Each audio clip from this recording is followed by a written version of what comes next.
नमस्कार दोस्तों, स्वागत है अपने चैनल महापुरी टीवी में। तो आपको बता दूं कि पितृपक्ष 7 सितंबर से शुरू होने जा रहा है और 21 सितंबर तक यह पक्ष चलेगा। तो इस पक्ष में क्या खरीदना है, क्या नहीं खरीदना, यह सवाल कई लोगों का होता है।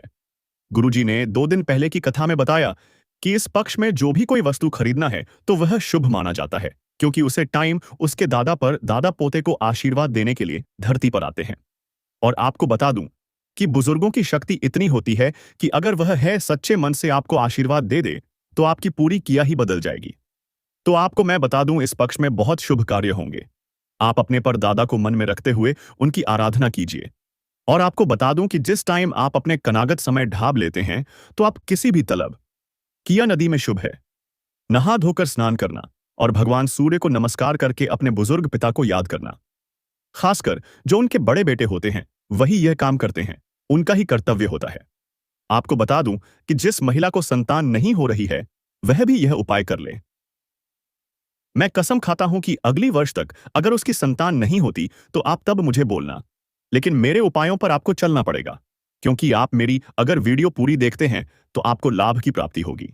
अगर आप यह वीडियो आधा अधूरा देखते हैं तो आपको आधा अधूरा ही ज्ञान प्राप्त होगा और आप इस वीडियो के माध्यम से अपने जीवन को सरल बना सकते हैं। तो दोस्तों, लिए मैं आपको बताता हूं कि जीवन में पितृपक्ष का बहुत ही महत्वपूर्ण स्थान माना जाता है, क्योंकि जब पितृपक्ष शुरू होता है तो हम लोग कौवा को खाना खिलाते हैं, क्योंकि गरुड़ पुराण के अनुसार माना जाता है कि कौवे को खाना खिलाना बहुत ही शुभ माना जाता है, क्योंकि कौवा एक पितृपक्ष में बुजुर्ग का रूप धरकर घर पर आते हैं और उसको खाना खिलाना शुभ माना जाता है। कई लोगों का सवाल यह भी होता है कि हमको कैसे पता चले कि हमारे बुजुर्ग हमारी धरती पर आ गए हैं।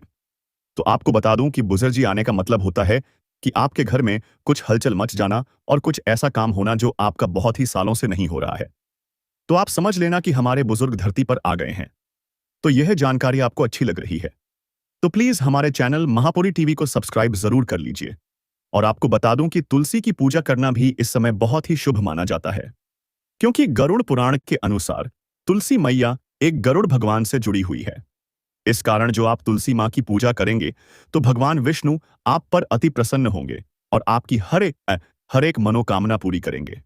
आपको बता दूं कि आप 7 सितंबर से जो पितृपक्ष शुरू हो रहा है तो आप 7 ही सितंबर से उपवास करना शुरू कर दें, क्योंकि पितृपक्ष 1 साल में एक बार आता है और आपको यह अपने बुजुर्ग माता पिता से मिलने का सौभाग्य प्राप्त होता है।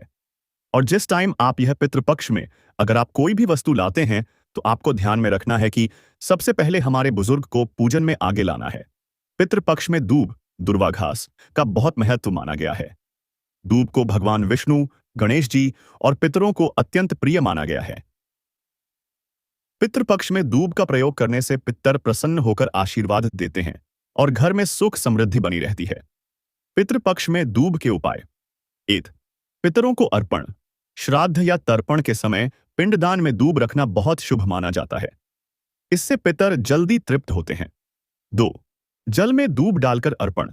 एक तांबे के लोटे में जल भरकर उसमें दूब डालें और पितरों के नाम से दक्षिण दिशा की ओर खड़े होकर जल अर्पित करें। यह करने से पितरों की आत्मा को शांति मिलती है। 3. गणेश जी को दूब चढ़ाना। पितृपक्ष में प्रतिदिन गणेश जी को दूब चढ़ाएं और उनसे प्रार्थना करें कि वे आपके पितरों को मोक्ष और आपको सुख समृद्धि दें। 4.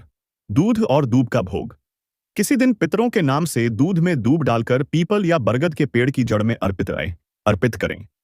इससे पितृदोष शांति होती है। 5. गाय को खिलाना। पितरों की शांति के लिए पितृपक्ष में प्रतिदिन गाय को दूब खिलाना अत्यंत शुभ माना गया है। इन उपायों से पितर प्रसन्न होकर घर परिवार को सुख, संतान सुख, धन और लंबी आयु का आशीर्वाद देते हैं। पितृपक्ष में दूब चढ़ाने का सही मंत्र भी कौन सा बोलना चाहिए? पितृपक्ष आज श्राद्ध पक्ष में पितरों की पूजा की जाती है विस्तार से। 1. किसकी पूजा होती है? अपने पूर्वजों, उस पितरों कि पिता, दादा, परदादा और मातृपक्ष के भी जो स्वर्गवासी हो चुके हैं। माँ, दादी, नानी, माता पिता दोनों पक्ष के 3 पीढ़ियों तक के पितरों को श्राद्ध में स्मरण और तर्पण किया जाता है। कहीं कहीं 7 पीढ़ी तक के पितरों को भी पूजा में शामिल किया जाता है। 2. किन देवताओं को साथ में पूजा जाता है? पितरों के साथ अग्निदेव, यमदेव, वरुण देव, विष्णु जी और कुश दूर्वा का भी आह्वान किया जाता है। भगवान विष्णु को साक्षी मानकर श्राद्ध कर्म किया जाता है। 3. क्यों पूजा की जाती है? पितरों की आत्मा की शांति के लिए, उनका आशीर्वाद पाने के लिए, ताकि घर परिवार में सुख, समृद्धि और संतान सुख बना रहे। यानी पितृपक्ष में मुख्य रूप से पितरों, पूर्वजों की पूजा की जाती है। पितृपक्ष में खीर बनाने का विशेष महत्व है। कारण 1. पितरों का प्रिय भोग। शास्त्रों में खीर, दूध, चावल और चीनी गुड़ से बनी को पितरों का प्रिय भोजन बताया गया है। माना जाता है कि खीर से पितरों की आत्मा जल्दी तृप्त होती है। 2. सात्विकता का प्रतीक। खीर सात्विक भोजन है, इसमें कोई तामसिक या राजसिक तत्व नहीं होते, इसलिए यह श्राद्ध और तर्पण जैसे पवित्र कर्म में अर्पित की जाती है। 3. शांति और तृप्ति का भाव। दूध और चावल से बनी खीर शीतल मानी जाती है, इसे खाने और अर्पण करने से आत्मा को शांति और तृप्ति मिलती है। 4. परंपरा और आशीर्वाद। प्राचीन काल से खीर को ही श्राद्ध का मुख्य व्यंजन माना गया है। विश्वास है कि जो भी खीर से पितरों का श्राद्ध करता है, उसे पितरों का आशीर्वाद मिलता है और घर में सुख समृद्धि बनी रहती है। इसलिए पितृपक्ष में खीर विशेष रूप से बनाई और अर्पित की जाती है। पितृपक्ष के उपवास, श्राद्ध उपवास में भोजन सात्विक और हल्का रखना चाहिए। इस दिन तामसिक और मांसाहारी चीजें बिल्कुल वर्जित मानी जाती हैं। पितृपक्ष उपवास में क्या खा सकते हैं? 1. फलाहार, मौसमी फल, केला, अनार, सेब, अमरूद, नारियल आदि। सूखे मेवे, काजू, बादाम, अखरोट, मखाना। 2. दूध से बनी चीजें, दूध, दही, छाछ। खीर, पितरों का प्रिय भोग, पंजीरी, मखाने की खीर। 3. अन्य सात्विक चीजें, साबूदाना खिचड़ी या वड़ा, कुत्तू या सिंघाड़े के आटे की पूरी, पकौड़ी, आलू, शकरकंद की सब्जी, सेंधा नमक डालकर। 4. पानी व जूस, नींबू पानी, नारियल पानी, गन्ने का रस, साधारण जल। क्या नहीं खाना चाहिए? मांस, मछली, अंडा, प्याज, लहसुन, शराब, तंबाकू, दाल, चना, राजमा और तामसिक अनाज, प्रसार। पितृपक्ष उपवास में फल, दूध, खीर, साबूदाना, कुत्तू, सिंघाड़ा और हल्के सात्विक भोजन करना श्रेष्ठ माना गया है। पितृपक्ष उपवास का पूरा दिनचर्या, सुबह से रात तक कैसे पालन करें, भी बता दूं। पितृपक्ष का उपवास। श्राद्ध पक्ष का नियम पूरे 16 दिन तक चलता है। विस्तार से, पितृपक्ष भाद्रपद पूर्णिमा के अगले दिन प्रतिपदा तिथि से शुरू होता है और यह अमावस्या, सर्वपितृ अमावस्या तक चलता है। इस प्रकार कुल 16 दिन होते हैं, जिन्हें श्राद्ध पक्ष या महालय पक्ष कहा जाता है। क्यों 16 दिन चलते हैं? क्योंकि हर तिथि पर प्रतिपदा से अमावस्या तक अलग अलग पितरों का श्राद्ध करने का विधान है। जैसे प्रतिपदा को जिनकी मृत्यु प्रतिपदा तिथि को हुई हो, उनका श्राद्ध, द्वितीया को द्वितीय वालों का, और इसी प्रकार अमावस्या को सर्वपितृ अमावस्या मनाई जाती है, जब सभी पितरों को एक साथ तर्पण व भोजन कराया जाता है। तो सार यह है कि पितृपक्ष उपवास 16 दिन तक चलता है। हर दिन का विशेष महत्व, किस तिथि पर किसका श्राद्ध करना चाहिए। पितृपक्ष में जल अर्पण, तर्पण सबसे महत्वपूर्ण उपाय माना गया है, क्योंकि जल ही आत्मा को तृप्त करता है और पितरों की शांति का मुख्य साधन है। पितृपक्ष में जल से करने योग्य उपाय।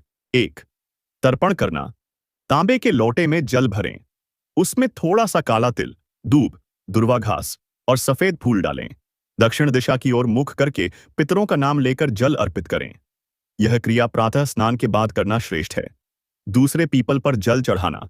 पितृपक्ष में प्रतिदिन पीपल के वृक्ष की जड़ में जल अर्पण करना चाहिए। इससे पितरों की आत्मा को शांति और पुण्य का लाभ मिलता है। 3. गाय को जल देना। गाय को जल पिलाना पितृ तर्पण का फल देता है। विशेषकर गंगा जल या स्वच्छ जल देना बहुत शुभ है। 4. गंगा जल प्रयोग। यदि संभव हो तो तर्पण या श्राद्ध कर्म में गंगा जल मिलाना चाहिए। गंगा जल पितरों को तुरंत तृप्त करता है। 5. आंगन में जल अर्पण। सुबह घर के आंगन में दक्षिण दिशा की ओर खड़े होकर 3 बार जल अर्पित करें। इससे सप्ती ओजस्से से पितर प्रसन्न होकर आशीर्वाद देते हैं। विशेष ध्यान, पितृपक्ष में कभी भी गंदा या बासी जल अर्पण नहीं करना चाहिए। हमेशा स्वच्छ व ताजा जल का ही प्रयोग करें। पितृपक्ष में कुत्ते को भोजन कराना भी बहुत शुभ और फलदायी माना गया है, क्योंकि शास्त्रों में कुत्ते को यमराज का वाहन और पितरों का प्रतिनिधि बताया गया है। पितृपक्ष में कुत्ते को क्या खिलाना चाहिए? 1. रोटी, ब्रेड, चपाती। ताजी रोटी पर थोड़ा घी या दूध लगाकर कुत्ते को खिलाएं। 2. खीर या दूध चावल। पितरों को प्रिय खीर का एक हिस्सा कुत्ते को खिलाना बहुत शुभ है। 3. पूरा अन्न जल का भाग। श्राद्ध भोजन, चावल, दाल, सब्जी से थोड़ा हिस्सा कुत्ते को देना चाहिए। 4. मीठी चीजें, गुड़ लगी रोटी या मीठा चावल भी दे सकते हैं। महत्व: कुत्ते को भोजन कराने से पितर प्रसन्न होते हैं, पितृदोष शांति मिलती है, घर में अकाल मृत्यु, रोग और क्लेश दूर होते हैं। परंपरा है कि श्राद्ध या पितृपक्ष के दिनों में बनाए गए भोजन का थोड़ा थोड़ा भाग गाय, कौआ, कुत्ता, चींटी और ब्राह्मण इन सबको अर्पित करना चाहिए। पितृपक्ष में दिया, दीपक जलाना बहुत शुभ माना जाता है क्योंकि यह पितरों के लिए प्रकाश और मार्गदर्शन का प्रतीक है। अगर दिया बुझ जाए तो क्या करें? एक दिया बुझना अशुभ नहीं है, घबराने की जरूरत नहीं है। हवा, तेल कम होना या बत्ती का कारण से दीपक बुझ सकता है। इसे पितरों का अपमान या असफलता नहीं माना जाता। फिर से दीपक जलाएं। तुरंत बत्ती को ठीक करके या नई बत्ती बनाकर दिया दोबारा प्रज्वलित कर दें। मन में पितरों से क्षमा मांग लें। हे पितृदेव, यदि कोई त्रुटि हुई हो तो क्षमा करें और कृपा बनाए रखें। 3. श्रद्धा ही सबसे बड़ा नियम है। शास्त्रों में नियम से ज्यादा भाव और श्रद्धा को महत्व दिया गया है। यदि मन सच्चा है तो पितर प्रसन्न होते हैं, चाहे दीपक बीच में बुझ भी जाए। निष्कर्ष: दिया बुझ जाने पर श्राद्ध या पूजा अमान्य नहीं होती, बस दीपक को पुनः जला देना चाहिए और श्रद्धा से कार्य पूरा करना चाहिए। पितृपक्ष में दीपक, दिया जलाने का विशेष उपाय और महत्व है। दीपक पितरों के लिए प्रकाश का प्रतीक है, जिससे उनकी आत्मा को मार्गदर्शन और शांति मिलती है। पितृपक्ष में दीपक का उपाय: 1. दक्षिण दिशा में दीपक। पितरों की दिशा दक्षिण मानी जाती है। श्राद्ध तर्पण करते समय दक्षिण दिशा की ओर दीपक अवश्य जलाएं। 2. किस तेल से दीपक जलाएं? तिल का तेल सबसे शुभ माना जाता है। घी का दीपक भी कर सकते हैं, लेकिन तिल के तेल का दीपक पितृ तर्पण के लिए श्रेष्ठ है। 3. कहां दीपक रखें? पूजा स्थान पर या पितरों के चित्र स्मृति स्थल के पास दीपक रखें। कई लोग बरगद पीपल के पेड़ के नीचे भी दीपक जलाते हैं। 4 दीपक जलाएं। कम से कम 1 दीपक अवश्य जलाएं। यदि संभव हो तो सुबह और शाम दोनों समय दीपक करें। 5. दीपक का मंत्र सरल रूप में कहते हैं। एयुएम पितृदेवताभ्यः नमः दीपम प्रदीपयामि। इसका अर्थ है, हे पितृदेवताओं, यह दीपक आपको समर्पित है। महत्व: दीपक से पितरों की आत्मा को प्रकाश और शांति मिलती है। घर से अंधकार, रोग और क्लेश दूर होते हैं। पितरों का आशीर्वाद मिलकर घर में सुख समृद्धि आती है। तो सार यह कि पितृपक्ष में तिल के तेल का दीपक दक्षिण दिशा में जलाना सबसे उत्तम उपाय है। कि पितृपक्ष में दीपक बुझने से क्या संकेत माने जाते हैं? दीपक, दिया का बुझना आमतौर पर 2 कारणों से होता है। 1. प्राकृतिक कारण, हवा, तेल खत्म होना, बत्ती का जल जाना। 2. आध्यात्मिक संकेत, इसे लोग शुभ अशुभ का संदेश भी मानते हैं। दिया बुझने के संकेत: 1. साधारण रूप से बुझना।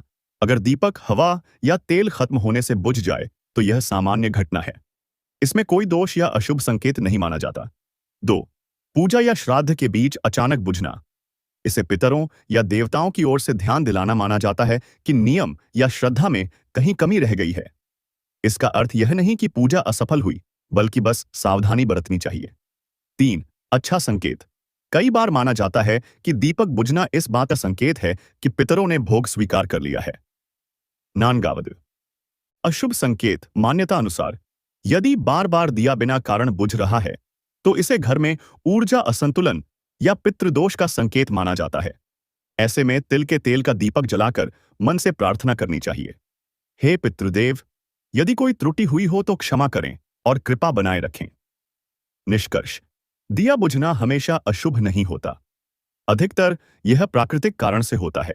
यदि बिना कारण बार बार बुझता है तो इसे पितरों का ध्यान आकर्षित करने का संकेत माना जाता है।